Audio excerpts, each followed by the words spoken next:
দর্শক, আমি আছি হবিগঞ্জের সবজির সবচেয়ে বড় বাজার চাষি বাজারে। এখান থেকে মূলত হবিগঞ্জের সারা জেলায় সবজি সরবরাহ করা হয়। অর্থাৎ হবিগঞ্জের প্রতিটি উপজেলায় আসলে উপজেলা সহ শহরের যে বিভিন্ন বাজারগুলো রয়েছে, যেমন চৌধুরী বাজার, শায়েস্তানগর সহ বিভিন্ন বাজারগুলোতে এই পাইকারি বাজার থেকে সবজি সরবরাহ করা হয়।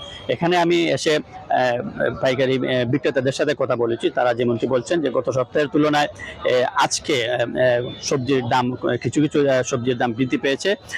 বিশেষ করে গত সপ্তাহে কাঁচামরিচের দাম এ সপ্তাহে বৃদ্ধি পেয়েছে। গত সপ্তাহে কাঁচামরিচ বিক্রি হয়েছে 120 থেকে 30 টাকা কেজি দরে, কিন্তু আজকে কাঁচামরিচের দাম পাইকারিভাবে বাজারে বিক্রি হচ্ছে 220 থেকে 30 টাকা দরে। অর্থাৎ কেজি প্রতি আজকে কাঁচামরিচের দাম বৃদ্ধি পেয়েছে 120 থেকে 30 টাকা দরে। এছাড়াও আলু, মিষ্টি লাউ, টমেটো, বেগুন সহ কিছু কিছু পণ্যের দাম বৃদ্ধি পেয়েছে। এখানে বিক্রেতারা যেমনটি বলছেন যে তাদের সবজির যে সরবরাহ সেটি আসলে কিছুটা কমে এসেছে। এই জন্য গত সপ্তাহের তুলনায় এ সপ্তাহে হবিগঞ্জের সবজির দাম কিছুটা বৃদ্ধি পেয়েছে।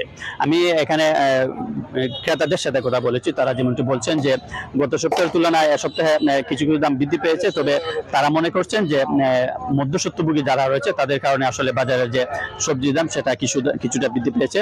তারা বলছেন যে প্রশাসন যদি মধ্যস্বত্ব বিষয়ে তারা নজর দেন এবং প্রশাসন যদি নিয়মিত মনিটরিং করেন, তাহলে সবজির যে দামটা হাতের নাগালে চলে যাচ্ছে সেটি আসলে নিয়ন্ত্রণে আসা সম্ভব হবে।